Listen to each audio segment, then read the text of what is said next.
Hello, I'm Michael Caine, and I'm a very, very long-time friend of John Barry, about 45 years, I think. And I'm very sorry, really very sorry that I can't be there tonight, but I have to work, and that's what I do. I didn't want to offend Batman, do you know what it's like? John and I first met at a very seminal moment of my life, and we became great friends, and he was a real part of the beginning of my career because he wrote the music to both Zulu and Ipcress File, which were the sort of makings of me, and at the same time we became very, very, very close friends. He's one of my closest and oldest friends, and a marvelous guy.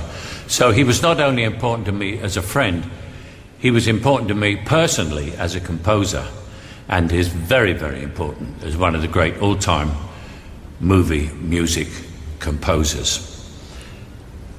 Many years later, he was doing the Bond films, and I came to a situation where I didn't have anywhere to sleep for 2 weeks. I got wrong lease, and the lease didn't start. And so John said, "Come and stay with me."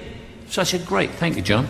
He had a lovely flat, and I went to sleep, and I was woken up about an hour later by the piano.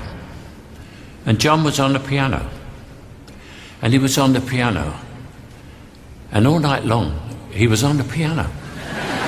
This is my first night there. I thought, my God, I'm going to be here 2 weeks. I'm never going to get any sleep. He's going to be on the piano every night. And in the morning, I got up, I went down for breakfast, and he was still on the piano. And when I went into the room, I said, "Do you want a cup of tea?" He said, "No." He said, "I'll come in." He said, "I've finished." I said, "Have you finished?" He said, "Yeah, I have." And I said, "What were you composing?" He said, "For the Bond film." I said, "Yeah." He said, "Yeah, that's right. I knew it was for the Bond film." I said, "What were you writing last night?" He said, "This." And he played me Goldfinger. So I was the first person in the world ever to hear Goldfinger. And I heard it all night. But I miss John.